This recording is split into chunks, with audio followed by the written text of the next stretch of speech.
Dracula, July 18th. A sort of flashback. Strange things are afoot aboard the Demeter. A parenthetical footnote here. This part was in the original text, comes from August 8th. It's in a newspaper article that Mina pastes into her journal. The article is an account of a ship arriving in Whitby under mysterious circumstances, and then the journalist includes the log of the Demeter in the article. Instead, I've put them where the Demeter logs them, which was written on the 18th of July. End footnote. Log of the Demeter, Varna to Whitby. Written 18 July. Things so strange happening that I shall keep accurate note henceforth till we land.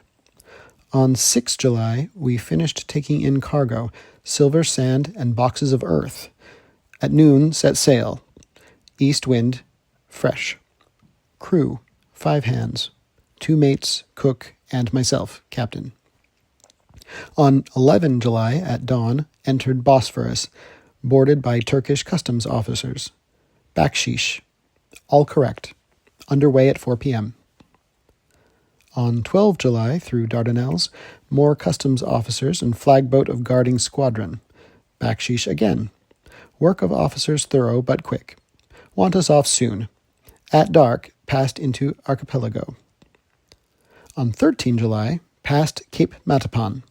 Crew dissatisfied about something. Seemed scared but would not speak out. On 14 July, was somewhat anxious about crew. Men all steady fellows who sailed with me before. Mate could not make out what was wrong. They only tell him there was something and crossed themselves. Mate lost temper with one of them that day and struck him. Expected fierce quarrel, but all was quiet. On 16 July, mate reported in the morning that one of crew, Petrovsky, was missing. Could not account for it. Took larboard watch 8 bells last night. Was relieved by Abramov, but did not go to bunk.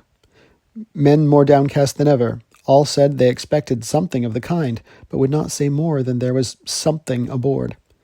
Mate getting very impatient with them. Feared some trouble ahead. On 17 July, yesterday, one of the men, Olgorin, came to my cabin and in an awestruck way confided to me that he thought there was a strange man aboard the ship. He said that in his watch he had been sheltering behind the deck house as there was a rainstorm when he saw a tall, thin man, who was not like any of the crew, come up the companionway and go along the deck forward and disappear. He followed cautiously, but when he got to bows, found no one, and the hatchways were all closed. He was in a panic of superstitious fear, and I'm afraid the panic may spread. To allay it, I shall today search entire ship carefully, from stem to stern.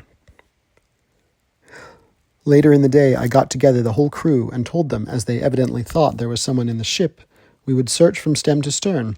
First mate, angry, said it was folly, and to yield to such foolish ideas would demoralize the men, said he would engage to keep them out of trouble with a handspike. I let him take the helm, while the rest began thorough search, all keeping abreast with lanterns. We left no corner unsearched. As there were only the big wooden boxes, there were no odd corners where a man could hide. Men much relieved when search over, and went back to work cheerfully. First mate scowled, but said nothing.